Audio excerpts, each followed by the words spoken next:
Welcome to Miss Scarlett. Subscribe and don't miss out on Patreon. Have fun! In the heart of their cozy apartment, a peculiar idea scented the air with curiosity. Zane felt its presence linger as Olivia proposed. Imagine the transformation, a true masterpiece. You could be incognito, the ultimate disguise. Zane, momentarily distracted by his coffee, glanced up, bewildered. You expect me to embrace femininity for Halloween? His skepticism mirrored the playful glint in Olivia's eyes. Just then, Rebecca's entrance turned doubt into agreement. Dressed impeccably for work, she added with a smile. It's truly an inspired plan. She sealed her approval with a kiss on Zane's cheek. Everyone does vampires and zombies. This would be different. Zane ran a hand through his short brown hair. At 32, he'd settled comfortably into adulthood. Steady job at the architectural firm, marriage to his college sweetheart, weekend golf games. Predictable. Safe. I've never worn makeup in my life, he protested weakly. Olivia hopped off the counter, her auburn hair bouncing around her shoulders. That's why you have me. Makeup artist extraordinaire, remember? She tapped a perfectly manicured nail against her temple. I could make you gorgeous. It's just for one night, Rebecca added, checking her watch. And honestly, babe, after 10 years of the same vampire costume, you need something new. Zane sighed. He'd lost this battle before it even began. Fine, he conceded, but nothing too outrageous. Olivia clapped her hands together. You're going to be stunning! I already have the perfect dress in mind. Dress. Zane choked on his coffee. I thought we were just talking makeup. Rebecca laughed, grabbing her purse. Oh, honey, you can't do this halfway. Trust Olivia. She knows what she's doing. She kissed him again. I've got that conference this weekend, but I'll be back Sunday afternoon. Plenty of time before the party. After Rebecca left for her 3-day business trip, Zane looked at Olivia with trepidation. When exactly are we doing this transformation? Saturday afternoon. The party's at 8. We'll need a few hours. She pulled out her phone, typing rapidly. I'm ordering a few things now. Zane's stomach twisted with a strange mixture of anxiety and something else he couldn't identify. This stays between us until the party, right? Olivia winked. Our little secret. But fair warning, when I'm done with you, you might not want to go back. She'd meant it as a joke. He laughed it off as one. Neither realized the prophecy in her words.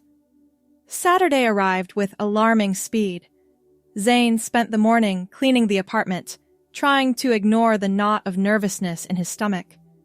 At precisely 2 o'clock, the doorbell rang. Olivia bustled in with 3 shopping bags and a rolling makeup case. Ready for your makeover, handsome? As I'll ever be, he muttered, eyeing the bags with suspicion. First, we need to prep. Go shower and use this to remove all your body hair. She thrust a bottle of hair removal cream into his hands. Everything below the neck. What? I didn't agree to... Do you want to look like a woman in a cocktail dress or a werewolf in drag? Your call. Grumbling, Zane retreated to the bathroom. The process took longer than expected, and he emerged an hour later feeling strangely naked despite the bathrobe wrapped around him. Much better, Olivia approved, setting up her makeup station on the dining table. Now sit. We've got work to do. The next 2 hours passed in a blur of sensations.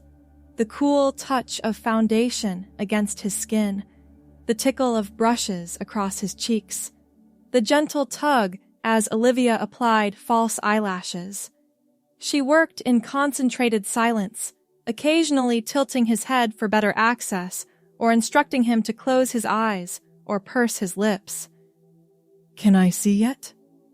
Zane asked as she applied a final touch of something glossy to his lips. "Not until we're completely done. I want the full impact." She stepped back, studying her work. "The makeup's perfect.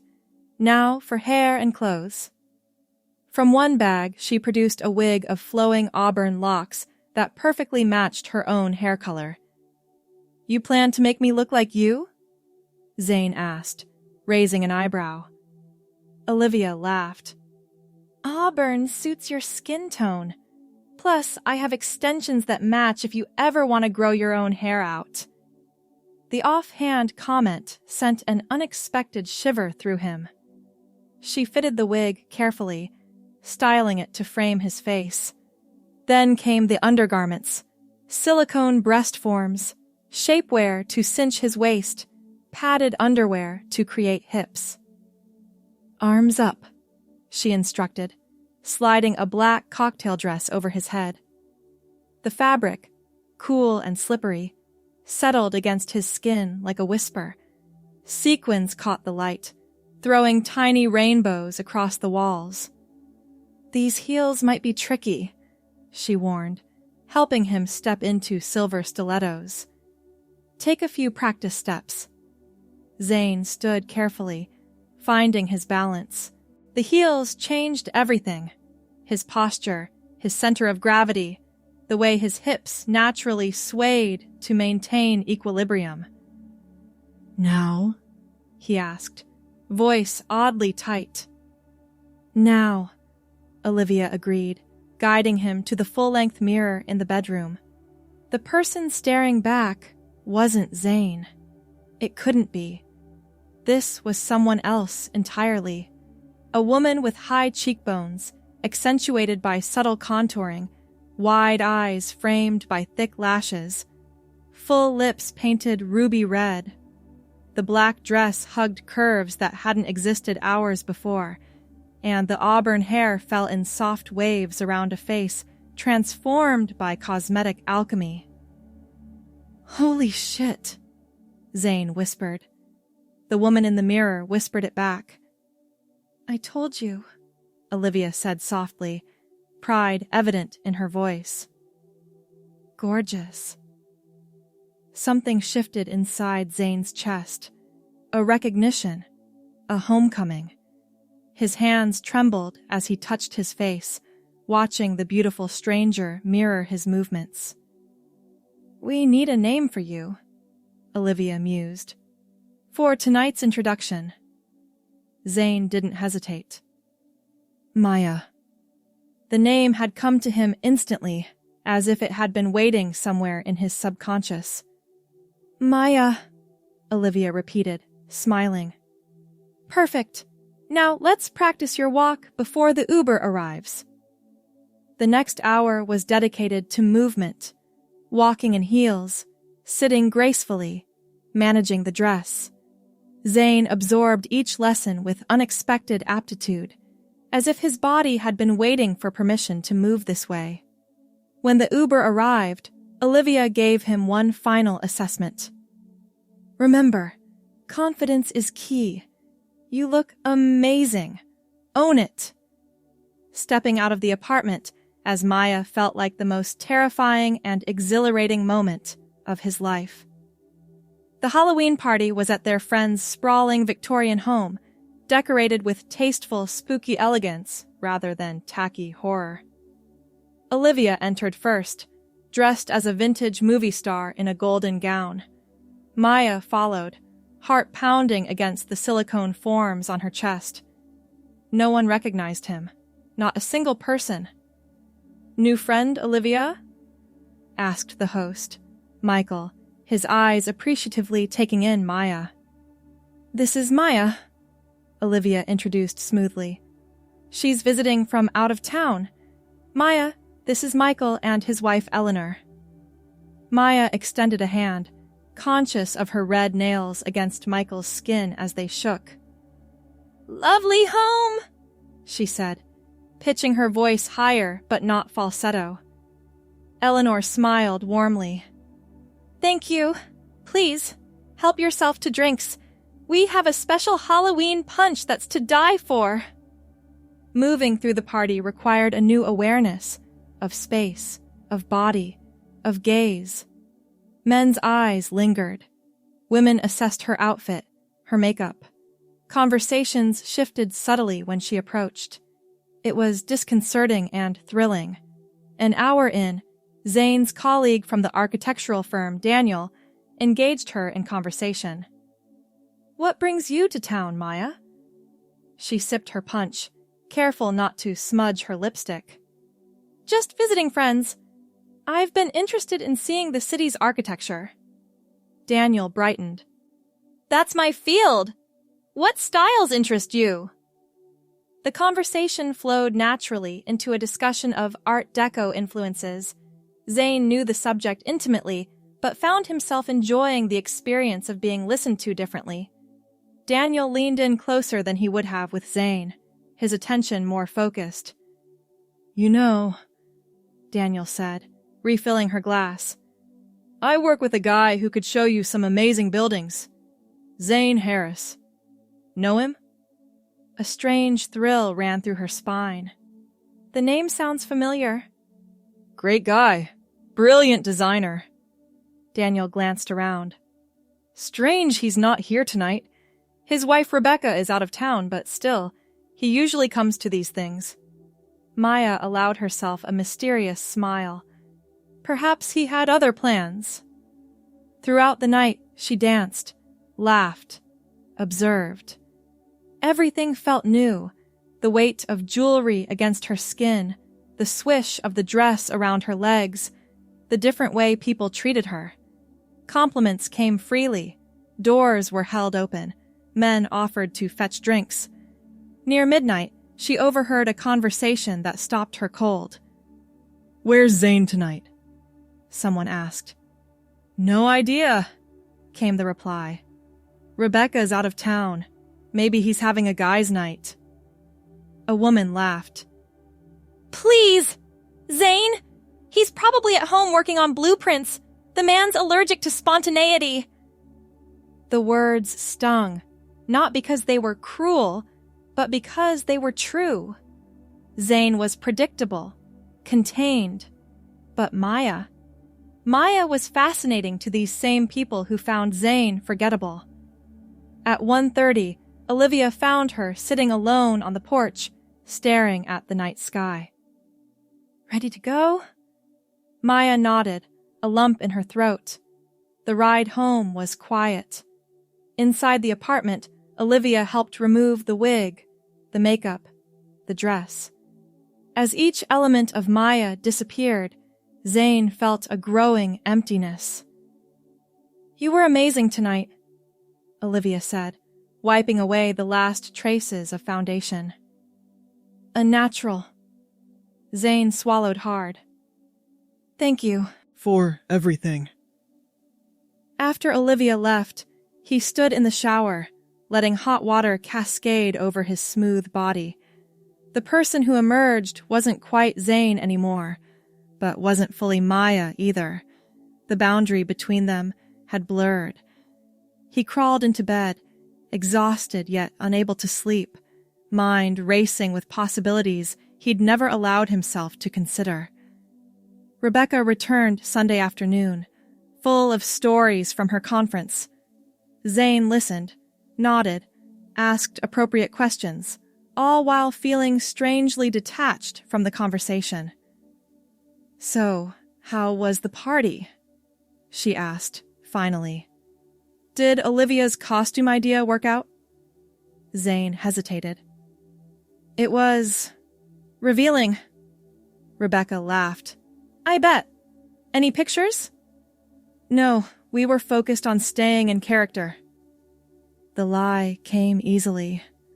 That night, as Rebecca slept beside him, Zane stared at the ceiling, replaying moments from the party, the confidence, the freedom, the rightness he'd felt as Maya. Monday morning brought the return to routine. Suit and tie, briefcase, commute. The architectural firm's glass and steel office building seemed more confining than ever. Daniel stopped by his desk mid-morning. Missed you at the party, man. There was this amazing woman there, Maya. Right up your alley, architecture buff. Zane forced a casual smile. Sorry I missed it. Maybe next time. The days crawled by. Each morning, he opened his closet and stared at the row of identical suits with growing resentment. Each evening, he returned home and caught himself studying his reflection, imagining auburn hair, smoother skin, a different silhouette. 2 weeks after Halloween, Rebecca found him in their bathroom, studying his face closely in the mirror. Everything okay? He startled. Fine. Just noticed I'm getting some gray. She came up behind him, wrapping her arms around his waist. Distinguished, they call it. Very sexy on an architect. That night, he dreamed of walking city streets in silver heels, auburn hair catching the sunlight, people turning to look, not at Zane, but at Maya. He woke with tears on his face. December arrived with holiday preparations and increased workloads. Zane moved through it all mechanically, a growing disconnect between his external life and internal reality. One evening, working late at the office, he opened a browser window and hesitantly typed, "How do I know if I'm transgender?" The search results opened a floodgate. He read articles, personal accounts, medical information, absorbing everything with a hunger that both frightened and exhilarated him. Hours passed. The office emptied. Still, he read. At midnight, he texted Rebecca that he was working on a deadline project, another lie in the growing collection. By morning, he had a word for what he'd felt on Halloween night and every day since. Gender dysphoria. The relief of naming it battled with the terror of what it meant. That evening, he called Olivia. I need to talk, he said without preamble. About Halloween. They met at a quiet cafe across town. Zane arrived first, fidgeting with a napkin, tearing it into precise squares. Olivia slid into the seat across from him, eyes filled with understanding. "I've been waiting for this conversation," she said gently. The words tumbled out then, his feelings during the transformation, the comfort he'd found in Maya's skin, the emptiness since returning to Zane's life, the late-night research. Olivia listened without interruption. When he finally fell silent, she reached across the table and squeezed his hand. "This isn't about Halloween costumes anymore, is it?" He shook his head, tears threatening. "What do you need?" she asked, simply. The question broke something open inside him. "I need to be her again, even if just for a little while. I need to know if what I felt was real." Olivia nodded. "My apartment. Tomorrow night. Rebecca has that charity thing, right?" "Right," he confirmed, a mixture of relief and terror washing through him. The next evening, Zane told Rebecca he was meeting Daniel to discuss a project.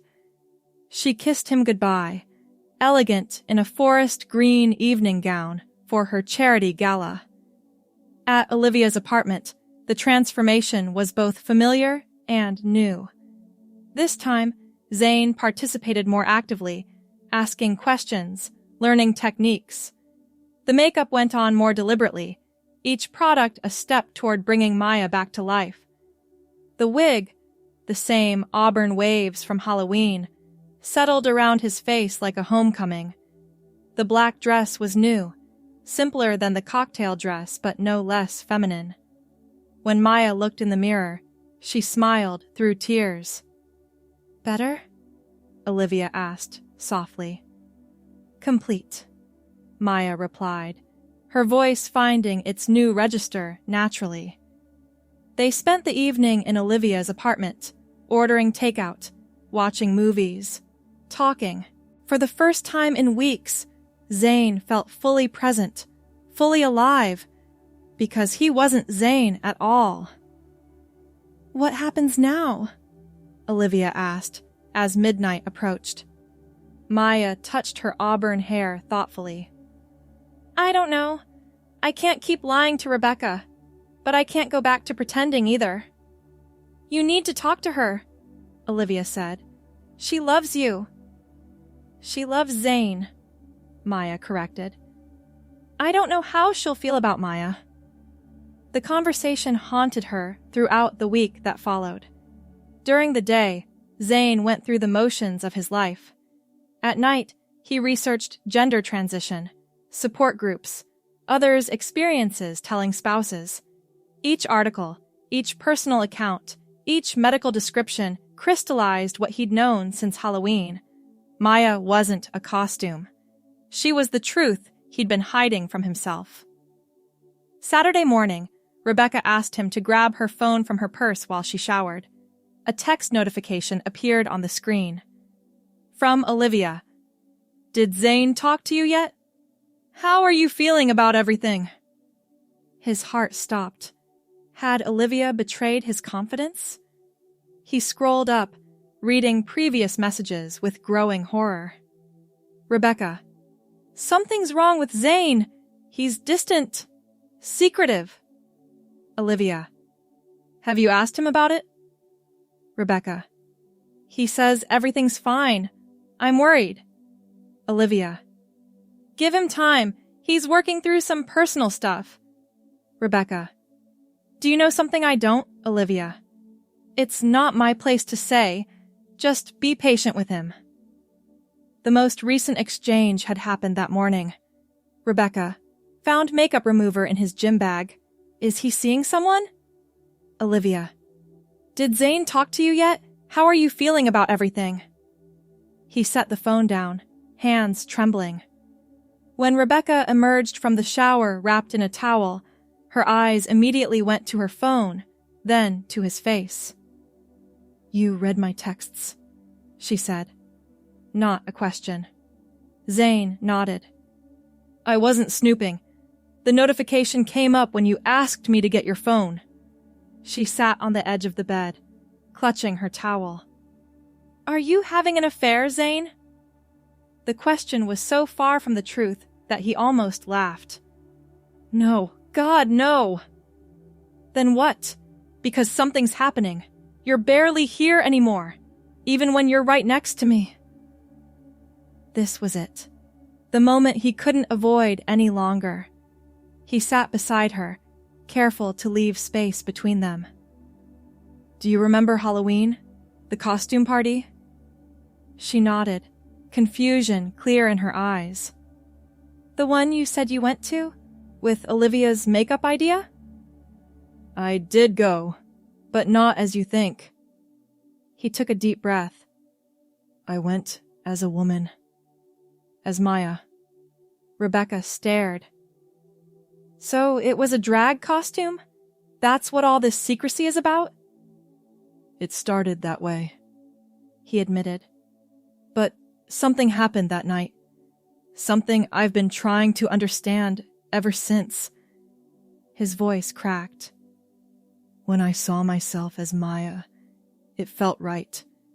More right than I've ever felt as Zane. Understanding dawned slowly in Rebecca's eyes. You're saying you're transgender? That you want to be a woman? I think I already am. Inside. Always have been.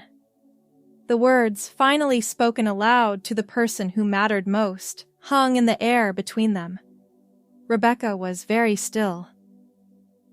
The makeup remover in your gym bag? I've been meeting with Olivia, becoming Maya again, learning, trying to figure out what this means for my life. He reached for her hand, For our life. She didn't pull away, but she didn't return the pressure of his fingers. How long have you known? Consciously? Since Halloween. But looking back, there were signs I ignored for years. Rebecca stood abruptly, moving to the window. Outside, snow had begun to fall, the first of the season. I need time to process this, she said finally, her back to him. It's not what I expected. I understand, he said, though the words felt inadequate. For what it's worth, I'm still the same person who loves you. That hasn't changed. She turned, her expression unreadable. But everything else has. Will change. There was no denying it. If she pursued this path, everything would transform. Body, name, social identity, their marriage.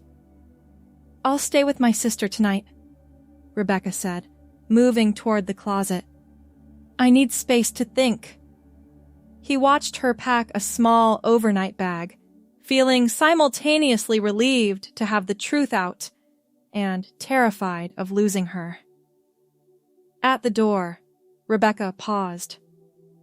For the record, I'm not angry that you might be transgender. I'm hurt that you didn't trust me enough to include me in your journey from the beginning. After she left, the apartment felt cavernous, empty. Zane sat on the couch, staring at nothing, until his phone buzzed with a text from Olivia. Rebecca just called me. Are you okay? He considered the question carefully. Was he okay? Everything was uncertain. His marriage, his future, his identity, all hanging in precarious balance. And yet, beneath the fear was something else. Relief. Truth. Possibility. I don't know. He texted back honestly. But I will be. The weeks that followed were the hardest of Zane's life. Rebecca returned to the apartment but slept in the guest room. They circled each other cautiously, having brief, intense conversations punctuated by long silences. I've been doing research, Rebecca said one evening over a tense dinner. About transitioning. It's a long process. Zane nodded. Years, potentially, and expensive. Our insurance might cover some of it, she said, surprising him. I checked the policy. The fact that she was researching, considering practicalities, felt like the first fragile bridge across the chasm between them. I haven't decided anything definitively, Zane offered. I'm still exploring what this means. Rebecca set down her fork. Can I ask you something? And I need complete honesty. Of course. If you could press a button right now and become fully female, body, voice, legal identity, everything, would you? The question cut through all equivocation. Zane closed his eyes, imagining such a button. The answer rose from his core, undeniable. Yes, he whispered. I would. Rebecca nodded slowly. Then I think we both know what you've decided. Christmas approached with awkward family gatherings where they presented a united front while privately navigating their new reality. Zane began seeing a therapist specializing in gender identity. Rebecca attended some sessions, asking questions, expressing fears, gradually processing the seismic shift in their relationship. In January, the therapist provided a letter recommending hormone replacement therapy. Zane stared at the document for 3 days before making an appointment with an endocrinologist. The night before the appointment, Rebecca found him sitting on the bathroom floor, the letter clutched in his hands. Having doubts? She asked, sliding down to sit beside him. Terrified, he admitted. Once I start this, There's no pretending anymore. It becomes real to the world. She took his hand, the first voluntary physical contact in weeks. It's already real. Has been since Halloween.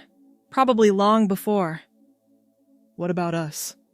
He asked, the question that had haunted him for months. Rebecca leaned her head against the bathroom wall. I married a man I loved. I'm trying to understand what it means to stay with a woman I love. And if you can't, then we'll face that together too. She squeezed his hand. One step at a time, okay? Tomorrow's appointment is just information gathering. You don't have to decide everything tonight. The endocrinologist was matter-of-fact, explaining effects, timeframes, risks. Zane left with prescriptions and a head swimming with information. That evening, he lined up the medications on the kitchen counter. Spironolactone to block testosterone, estradiol to feminize, small pills with enormous implications. Rebecca watched from the doorway. What do you need from me right now? He turned to her, voice catching. Permission to be myself, even if it scares us both. She stepped forward, taking the first pill bottle, opening it. Then be yourself, she said, handing him a tablet and a glass of water. All of yourself. With shaking hands, he took the medication that would begin transforming his body to match his mind. Spring arrived with subtle changes. Zane's skin softened, body hair thinned, emotions intensified. The hormones worked slowly but inexorably, reshaping him cell by cell. At work, questions arose about his changing appearance. After consultation with HR, he decided to be open rather than invent excuses. I'm transitioning, he told his team during a Monday meeting. Over the coming months, my appearance will continue to change. Eventually, I'll be using a new name and female pronouns. The reactions ranged from confusion to support to uncomfortable silence. Daniel, surprisingly, was among the most accepting. So, that's why you missed the Halloween party, he said later, stopping by Zane's desk. You were there, weren't you? As Maya? Zane nodded, bracing for judgment. Instead, Daniel grinned. I knew there was something familiar about her. We talked architecture for half an hour. By summer, the changes were unmistakable. Breast tissue developed, facial features softened. His body redistributed fat to create more feminine contours. Still living as Zane professionally, he, increasingly she, began living as Maya in private and social settings. The auburn wig from Halloween gave way to Maya's own hair, growing out slowly and dyed to match the color that had felt so right from the beginning. Rebecca adapted with remarkable resilience, though not without difficulty. Sometimes I miss my husband, she admitted one night. Is that awful to say? Maya shook her head. You're allowed to grieve the person you thought you married. But you're still here, Rebecca said, reaching out to touch Maya's cheek. Different packaging, same soul, that's what I keep reminding myself. Their physical relationship evolved cautiously, with new discoveries and old comforts blending into something neither had anticipated, but both came to treasure. In September, nearly a year after Halloween, Maya legally changed her name and gender markers. The court hearing was brief, anticlimactic, given the momentous nature of the change. Rebecca sat in the front row, witnessing the final official acknowledgement of what had been true all along.